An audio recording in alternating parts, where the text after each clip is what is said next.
A bone-chilling howl pierces the twilight air. The massive white dog stands rigid, hackles raised, body positioned protectively over the trembling puppy. His muscles coil tight as springs as 5 pairs of yellow eyes emerge from the shadows. The coyotes advance in a calculated half-circle, their hungry snarls growing bolder with each step. The Dogo Argentino's deep growl reverberates through the ravine like distant thunder. A final warning. The lead coyote lunges forward. In a blur of white fur and raw power, the Dogo launches himself directly into the pack. A guardian angel turned avenging warrior. Blood spatters across fallen leaves as teeth meet flesh. The puppy whimpers, cowering behind a fallen log as its unexpected protector fights against impossible odds. 1 against 5. A stranger risking everything for a lost soul he'd only just found. Before we continue, if you enjoy incredible stories of animal heroism, make sure to click that subscribe button. This is the best way for you to support our work. Thank you very much, and let's continue. The morning had begun like any other for the white ghost of Willow Creek. That's what locals had taken to calling the mysterious Dogo Argentino that had appeared in their rural community 3 months earlier. No one knew where he came from or how he'd ended up wandering the outskirts of their small town. Some speculated he'd been abandoned by owners who couldn't handle his size and power. Others whispered that he'd escaped from a dogfighting ring somewhere in the county. A few even claimed he was some kind of spirit dog, a protector who appeared when needed most. What everyone could agree on was that he kept to himself, was never aggressive toward humans, and had somehow survived the harsh elements without seeking shelter in anyone's home. He'd been spotted hunting rabbits in the meadows, drinking from the creek, and occasionally accepting food left out by compassionate residents who'd formed an odd bond with the aloof canine. Animal control had made half-hearted attempts to capture him, but the Dogo seemed to possess an uncanny intelligence that kept him just beyond their reach. Ranger Mike Davidson had developed a particular soft spot for the creature. A 30-year veteran of the State Park Service, Mike had seen his share of strays and abandoned animals, but something about this one touched him differently. "He's got old eyes," Mike told his wife one evening after spotting the dog near the Northern Fire Road. "Like he's seen things no animal should have to see." That particular morning, the Dogo had woken with the sun as always, stretching his powerful limbs beneath the hollowed-out oak where he'd made his temporary den. At nearly 90 pounds of pure muscle with a gleaming white coat, he cut an imposing figure as he emerged into the misty dawn. The brutal winter had finally released its grip on the land, giving way to the tentative warmth of early spring. New scents filled his sensitive nostrils: budding flowers, emerging insects, and the rich, damp earth coming back to life. The Dogo followed his usual route down to the creek, slaking his thirst in the crystal-clear water before beginning his daily patrol of what he now considered his territory. Though humans might see him as a stray in his mind, he was exactly where he was supposed to be, free, unburdened, and bound by no rules except those of survival and instinct. As he crested the small ridge overlooking the eastern valley, a strange sound caught his attention. His massive head tilted slightly, ears perked forward in acute concentration. It came again, a high-pitched whimper, followed by a desperate little bark. Without hesitation, the Dogo altered his course, powerful legs carrying him swiftly toward the distress call that stirred something primal within him. The scent hit him before he laid eyes on its source: fear, confusion, and the unmistakable smell of puppy. In a small clearing near the edge of the forest sat a trembling ball of brown and white fur, no more than 8 weeks old. A beagle mix, abandoned or lost, too young to have any business being alone in these woods. The Dogo approached cautiously, his massive frame dwarfing the terrified puppy, who cowered and tucked his tail between his legs. With surprising gentleness for a creature his size, the Dogo lowered himself to the ground, making himself appear less threatening. He crawled forward on his belly, inch by inch, until he was close enough for the puppy to catch his scent properly. Minutes passed in this strange standoff until curiosity finally overcame the puppy's fear. He inched forward, nose working overtime to process the unfamiliar scent of this giant white creature. When they were finally nose to nose, the Dogo remained perfectly still, allowing the small exploration. Then, Seemingly satisfied that this enormous stranger meant no harm, the puppy let out a yip of approval and attempted to climb onto the Dogo's massive head. Something shifted in the Dogo's demeanor, a softening around the eyes, a relaxing of the perpetual vigilance that had kept him alive these many months alone. Without fully understanding why, he knew this lost little soul was now his responsibility. But the woods held dangers the puppy couldn't comprehend, and the Dogo's acute senses had already registered another presence, the distinctive musky scent of coyotes. They weren't close yet, but they were moving in this direction, likely drawn by the same distress calls that had brought him here. The Dogo nudged the puppy with his nose, trying to encourage movement, but the little one was exhausted and hungry.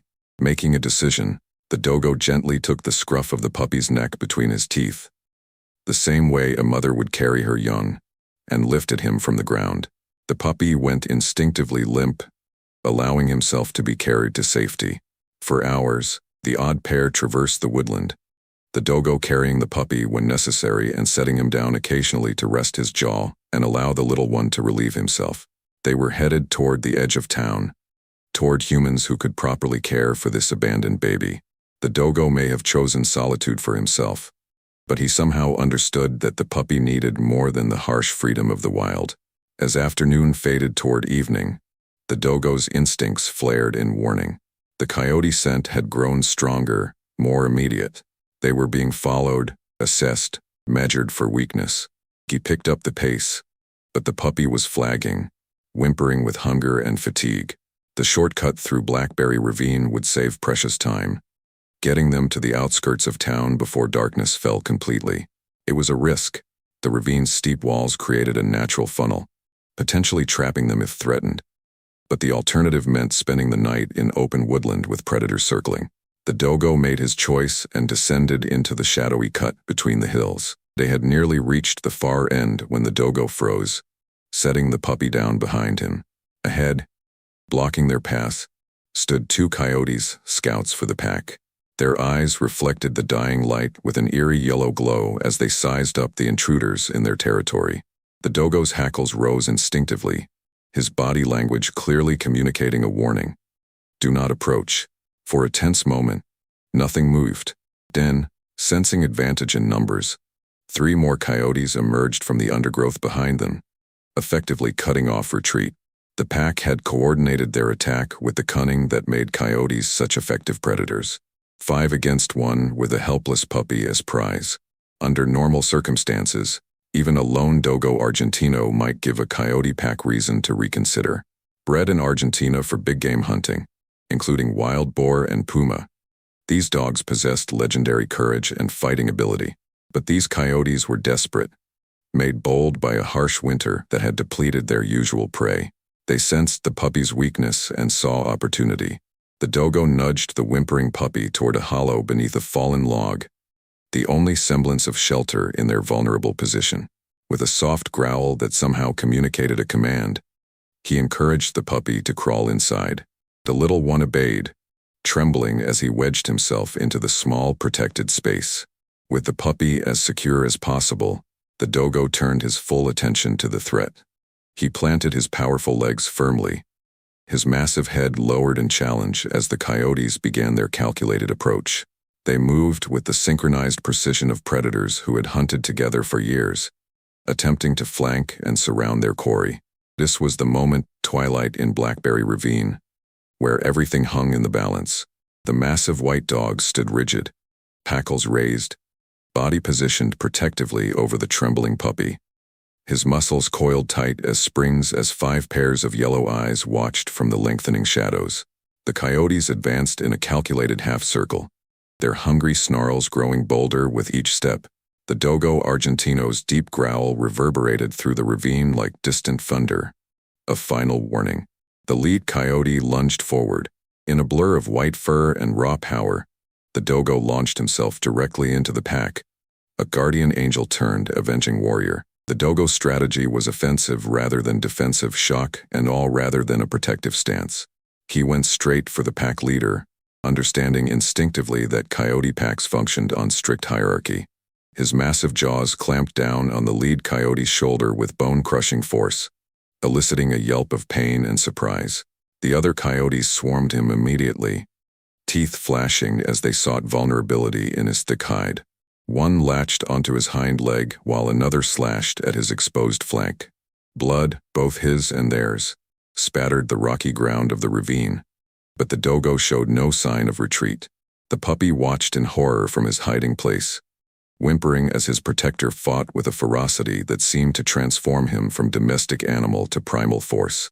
The Dogo's fighting style was unlike anything the coyotes had encountered, not the defensive posturing of a cornered animal, but the calculated aggression of a gladiator.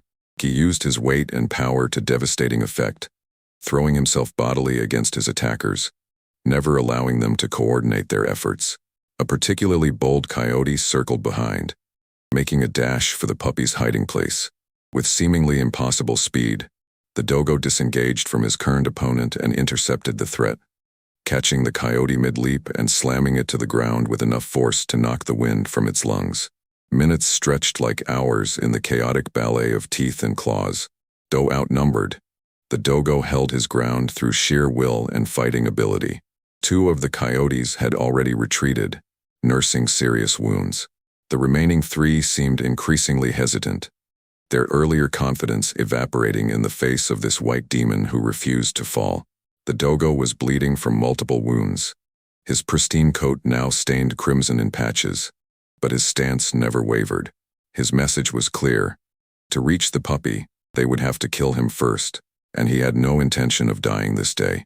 It was the pack leader who finally made the decision, limping away with a look that might almost be described as respectful.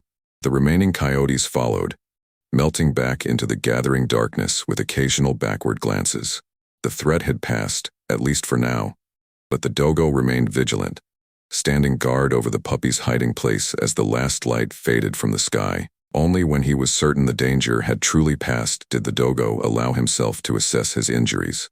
Several deep lacerations marked his powerful shoulders and flanks. One ear was torn, and a particularly vicious bite to his front leg caused him to favor it slightly. Yet somehow, through luck or skill or some combination of both, no vital areas had been compromised. He would survive. The puppy emerged cautiously from beneath the log, whimpering in sympathy at the sight of his savior's wounds. With trembling steps, he approached the Dogo and began to lick at the blood on his leg, a gesture so innocent and nurturing that it seemed to re-energize the battle-weary guardian. Night had fallen fully now, bringing with it the bone-deep chill of early spring. The Dogo knew they couldn't remain in the ravine. The coyotes might return with reinforcements, and the temperature would drop further before dawn. They needed shelter, warmth, and in his case, medical attention. With tremendous effort, he coaxed the puppy back into movement. Each step sent lances of pain through his injured leg, but some internal compass drove him forward. They weren't far from town now, perhaps a mile through the darkened forest, and some instinct told him that salvation lay in that direction. The journey through the night forest would have broken a lesser spirit. The Dogo's wounds left a sporadic trail of blood droplets on the forest floor. Twice he had to stop and rest, his breathing labored, his mighty frame trembling with exhaustion. Each time, the puppy stayed pressed against him, offering what little warmth his tiny body could generate. Lights appeared through the trees shortly after midnight, the welcome glow of civilization at the forest's edge. The Dogo paused at the tree line, his natural caution warring with desperate need. Then the puppy stumbled and collapsed, too exhausted to take another step. Decision made, the Dogo once again gently lifted the puppy by the scruff and limped toward the nearest house. Ranger Mike Davidson was just preparing for bed when his porch motion sensor light flashed on. Peering through the window, he was met with a sight that momentarily robbed him of breath. The white ghost dog he'd been watching for months, bloodied and limping, with a small puppy dangling gently from his mouth. "Martha," he called to his wife, "get the first aid kit and some towels, and call Dr. Williams." Mike approached slowly, speaking in the calm, measured tones he'd used with injured wildlife throughout his career. "Easy there, big fellow. You're safe now. You're both safe." To his amazement, the Dogo placed the puppy gently on the porch and then took 2 steps back, as if making it clear that while he needed help, He wasn't surrendering his independence. The message was clear. Help the puppy first. Dr. Williams, the local veterinarian, arrived within 20 minutes, having been woken from a sound sleep by Mike's urgent call. What she found left even her experienced eyes widening in surprise. "This dog fought off a coyote pack," she said, examining the pattern and nature of the wounds. "Multiple attackers from the look of it, and he did it protecting this little one who doesn't have a mark on him. Extraordinary." Through careful coaxing and the irresistible aroma of cooked chicken, they managed to lower both animals into Mike's garage, converted to a makeshift treatment room. The puppy, overcome by exhaustion and finally feeling safe, fell immediately asleep on a soft blanket. The Dogo proved to be a surprisingly cooperative patient, seeming to understand that the momentary discomfort of cleaning and stitching his wounds was necessary. "He's going to need antibiotics and time to heal," Dr. Williams said, packing up her supplies in the early hours of the morning. "But he's incredibly lucky. Another inch on that neck bite, and we'd be having a very different conversation." Mike nodded, watching the Dogo who, despite his injuries and exhaustion, maintained a vigilant position near the sleeping puppy. "What do you think happened out there?" Dr. Williams shook her head in wonder. "Hard to say for certain, but if I had to guess, this stray, who survived on his own all winter, came across an abandoned puppy and decided to bring him to safety. They were intercepted by coyotes, and instead of saving himself, this Dogo Argentino stood his ground." "Why would he do that?" Mike's wife Martha asked, entering with fresh water bowls. "He doesn't know this puppy. They're not even the same breed." Dr. Williams smiled softly. "We like to think we understand animals, but sometimes they surprise us with depths of empathy and courage that seem almost human. This dog didn't see a stranger. He saw someone vulnerable who needed protection, and he was willing to risk everything to provide it." The days that followed brought healing and unexpected decisions. The puppy, whom the Davidsons named Lucky, thrived under their care, his playful nature emerging as he recovered from his ordeal. Finding his original owners proved impossible. No one had reported a missing Beagle mix puppy, and no collar or microchip offered clues to his origins. "I think he was dumped," Mike said grimly one morning, watching Lucky chase butterflies in their fenced backyard. "Someone drove out to the forest and abandoned him. If it weren't for our white ghost." The Dogo's recovery was equally remarkable, though complicated by his independent nature. Each morning they would find him gone, the doggy door they'd installed in the garage used for a pre-dawn exit, but he always returned for meals and medical care, and most importantly, to check on Lucky, who greeted these visits with unbridled enthusiasm. Word spread quickly through the small community. The local newspaper ran a front-page story. "Hero stray fights coyote pack to save puppy. Offers to adopt both dogs poured in, along with donations for medical expenses." Animal Control, which had previously made half-hearted attempts to capture the Dogo, now worked with the Davidsons to legally establish them as his caretakers, even though everyone understood he would never be a conventional pet. As spring blossomed into summer, the Dogo's wounds healed completely, leaving only a few scars as testament to his battle. Lucky grew rapidly, his Beagle heritage becoming more pronounced as he matured. The pair formed an unusual bond, the massive white guardian and his small protege, often seen playing in the Davidsons' yard or exploring the forest edges together under Mike's watchful eye. 3 months after the coyote encounter, Mike built a large, comfortable doghouse in their backyard, positioned to have a clear view of both the forest and the house. He didn't expect the Dogo to use it regularly. The dog's independent spirit seemed too ingrained for conventional pet life, but to everyone's surprise, the Dogo began spending more nights there than away, especially when thunderstorms rolled through the valley. "He's not really our dog," Mike would explain to visitors. "We're more like his humans. He chose us, not the other way around." The Dogo, who had once been known as the White Ghost of Willow Creek, now had a proper name, a guardian, suggested by a local schoolgirl who'd been moved by his story. Though still somewhat aloof with strangers, he showed remarkable gentleness with children and unwavering devotion to Lucky, who followed him everywhere with puppy-like adoration, even as he grew into adulthood. Perhaps most remarkably, Guardian became something of a local legend and unofficial community protector. He would appear seemingly out of nowhere when hikers strayed too far off established trails, silently guiding them back to safety. Twice he alerted residents to wildlife fires with his distinctive barking, and on one memorable occasion, he led rescuers to an elderly man who had fallen in a remote area of the state park. The Coyotes never troubled the edge of town again, though occasionally hikers would report seeing a pack watching warily from a distance whenever the distinctive white figure of Guardian appeared on the forest paths. 1 year to the day after the rescue, Mike Davidson sat on his porch, watching Guardian and Lucky playing in the yard. The contrast between them was striking. The massive, dignified Dogo and the energetic, perpetually youthful Beagle mix, different in every way, yet connected by an unbreakable bond forged in danger and sealed with sacrifice.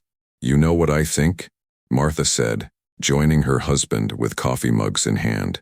"I think Guardian was sent here for a purpose, not just to save Lucky, but to remind us all of something important." Mike nodded, understanding exactly what she meant.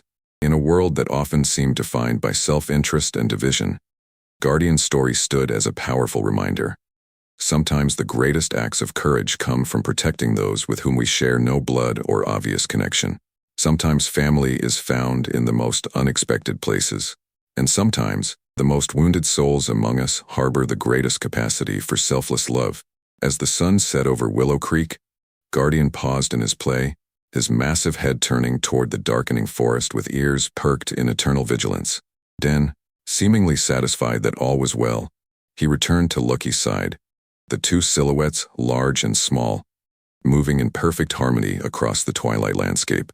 No longer lost, no longer alone, forever bonded by the night. When a stray Dogo Argentino faced down a pack of coyotes to protect a puppy he had no obligation to save. In that simple, instinctive choice to protect the vulnerable, Guardian had not only saved Lucky's life, he had found his own purpose, his own family, and perhaps, after a lifetime of hardship we would never fully know, his own redemption.